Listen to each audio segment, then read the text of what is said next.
Sebenarnya aku ragu ya bahas ini tema karena mungkin udah banyak banget yang bahas ya kan.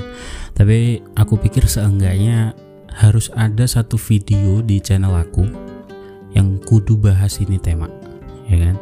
Kayak berasa kurang afdol gitu. Channel True Crime gak ada video tentang tema satu ini. Karena emang tema ini tuh legendaris banget, dan kalau bahasanya singkat dan terkesan garis besarnya aja, ya mohon dimaafkan ya kan. Karena aku yakin kalian juga pasti udah nonton di channel-channel lain tentang tema satu ini. Tapi kalau misalnya kalian pengen yang detail, kalian komentar aja di komentar box, minta aku bahas yang full atau detailnya, pasti aku bahas lagi kapan-kapan. Oke, tema apaan sih hari ini yang mau aku angkat? Yap, inilah Black Dahlia. I think we should make a few waves.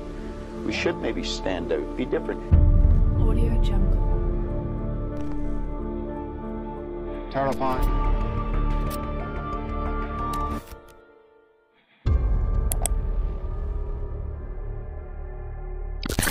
Mungkin ini adalah salah satu kasus pembunuhan yang tak terpecahkan atau unsolved case paling terkenal yang pernah aku baca. Dan cukup dengan basa-basinya, langsung aja kita bahas. Pada tanggal 15 Januari 1947, gadis muda bernama Elizabeth Short yang pada waktu itu berusia 22 tahun atau secara umum dikenal dengan nama Black Dahlia ditemukan oleh Betty Persinger pas jogging pagi di blok 3800 Norton Avenue di LA atau Los Angeles. Tubuh Elizabeth terbelah jadi dua dan kelihatan pucat banget dan terkesan kehabisan darah. Sampai Betty Persinger, orang yang nemuin, benar-benar ngira itu awalnya adalah sebuah manekin.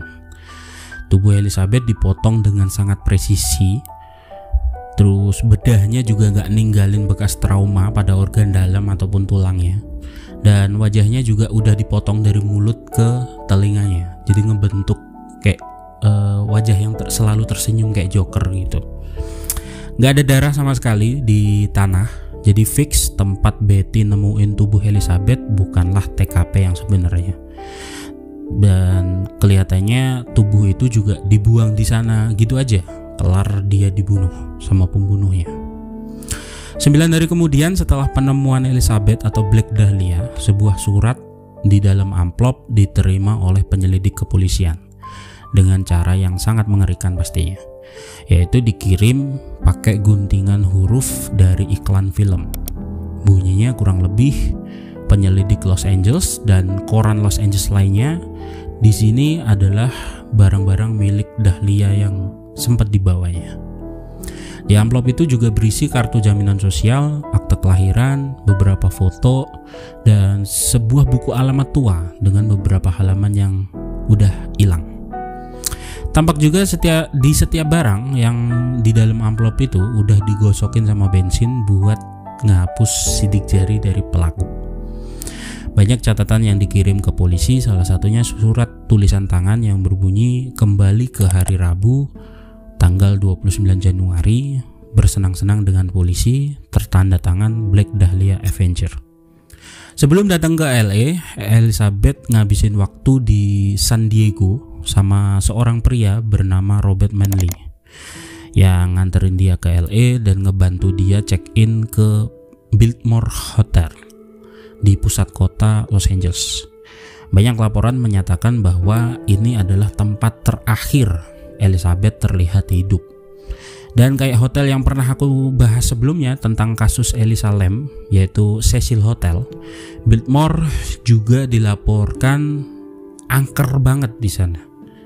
Apalagi setelah kasus pembunuhan Elizabeth ini, tamu-tamu yang ada di hotel, yang nginep di hotel sana, sering mengaku ngelihat Elizabeth jalan malam-malam di lantai dasar pakai gaun hitam dan jalan lalu lalang gitu. Terus akhirnya ngilang masuk ke dinding. Dia juga terlihat di lantai 10 dan 11 kabarnya. Meskipun kasus ini telah terdaftar secara resmi sebagai kasus yang gak terpecahkan atau unsolved case selama hampir 70 tahun, dan terkesan gak ada tersangka kuat di dalam kasus itu. Tapi aku bakalan ngebahas apa yang menurutku paling menarik tentang dugaan pelaku pembunuhan Elizabeth atau Black Dahlia ini. Terduga tersangka pertama adalah Robert Manley, seorang pria yang nurunin dan nganterin Elizabeth di Hotel Biltmore itu tadi. Meski dia baru balik ke San Diego hampir seminggu sebelum potongan tubuh Elizabeth ditemuin, dan dia juga lulus tes poligraf atau alat deteksi kebohongan, tapi yang perlu dicatat bahwa di tahun 1954 dia pernah dimasukin ke rumah sakit jiwa karena mengaku mendengar suara-suara gaib yang menyerupai suara Elizabeth, katanya Robert Manley. Kemudian tersangka kedua adalah seorang kopral tentara, pangkatnya kopral tentara, bernama Joseph Dumais yang mengaku mabuk bareng Elizabeth di San Francisco beberapa hari sebelum penemuan jasad dari Elizabeth ini. Dan ketika ditanya oleh penyelidik apakah dia membunuh Elizabeth, secara mengejutkan dia jawab iya. Nggak tahu alasan dan motifnya apa dia jawab kayak gitu, entah mabuk atau gimana, pokoknya dia jawab iya. Meski bukti kemudian menunjukkan bahwa dia berada di pangkalan militernya pada hari di mana Elizabeth meninggal. Tersangka terakhir adalah Josh Hodel atau Josh Hodel, nggak tahu bacanya gimana ya bener. Tapi sebelum kita mulai ke si Hodel ini, lebih baiknya kita berkunjung sebentar ke rumah George pada saat di LA. Rumah itu dikabarkan memiliki ruangan rahasia di mana anak-anaknya si Hodel ini nggak diizinin buat masuk ke sana. Dan karena di ruangan itu dipasang peredam, jadi nggak ada yang dengar kalaupun ada yang berteriak di dalam. Bener-bener kayak ruang rahasia banget, ya kan?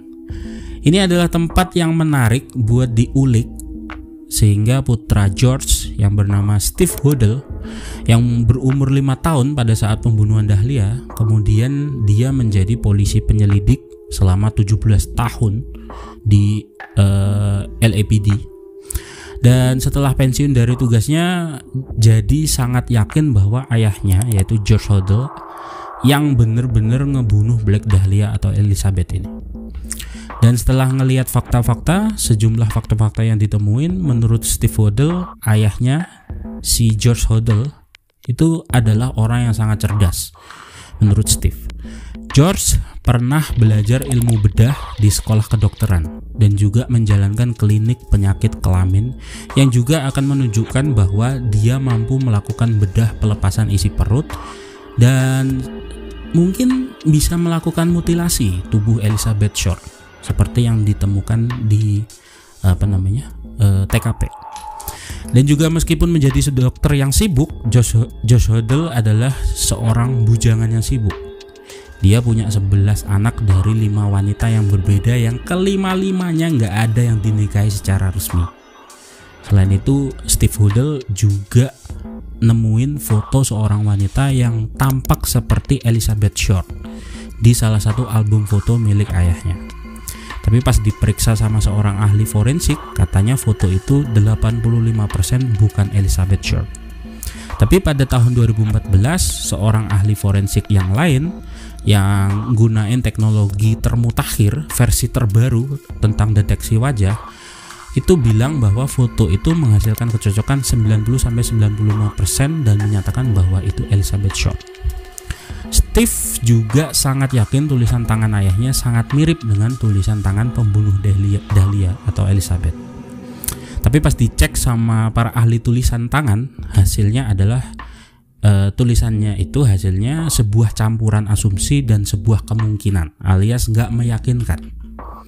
George Hodel juga dituduh oleh putrinya sendiri melakukan pelecehan seksual terhadapnya, tapi dinyatakan tidak bersalah oleh pengadilan. Pihak kepolisian sebenarnya mencurigai George sebagai pembunuh The Black Dahlia atau Elizabeth Short dan akhirnya masang alat sadap di rumah George tanpa sepengetahuan George tentunya. Di hasil rekamannya, George terdengar mengatakan kepada seseorang lagi ngobrol gitu. Kira-kira isi obrolannya adalah,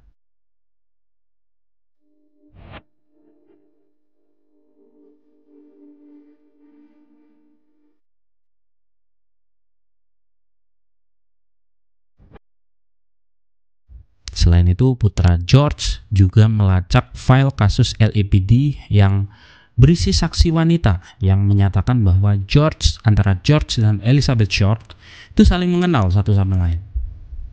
Dan setelah sekian bukti dan saksi udah mengarah ke George, tapi faktanya sampai sekarang polisi juga nggak menindaklanjuti atau nerusin penyelidikan tentang George ini lagi. Ini benar-benar mencurigakan banget sih menurut gue. Dan kalau dugaanku benar bahwa sekelas LAPD pun yang terkenal juga bisa korup alias bisa disuap, disogok buat nutup-nutupin kasus, ya berarti kejawab udah, ya kan? Atau udah menjelaskan lah kenapa kasus ini dibatalin penyelidikannya, atau polisi nggak mau ngangkat-ngangkat lagi nih kasus, ya kan? Meskipun udah jelas George terindikasi sebagai tersangka, dan juga menjelaskan kenapa semua bukti fisik yang mengarah ke George dari kasus ini itu ngilang secara ajaib, ngilang gitu aja. Dan beberapa orang juga percaya bahwa George udah ngebayar polisi di LA untuk nutup nih kasus. Sementara yang lain percaya bahwa ini hanya kasus klasik yang menjelaskan tentang ketidakmampuan polisi dalam mengungkap kasus yang agak rumit atau inkompetensi dari kepolisian. Dan ini belum berakhir, by the way. Pada tahun 2012, Steve Udall, anaknya George, yang masih tetap curiga, balik ke rumah masa kecilnya, rumahnya George, rumahnya ayahnya. Dan dia di sana dengan membawa anjing dari kepolisian yang menunjukkan ke anjing itu aroma sisa-sisa manusia, diambil dari gang belakang bekas rumah Udall atau George. Dan mereka, si anjing-anjing ini, balik dengan hasil positif bahwa ada aroma sisa-sisa manusia.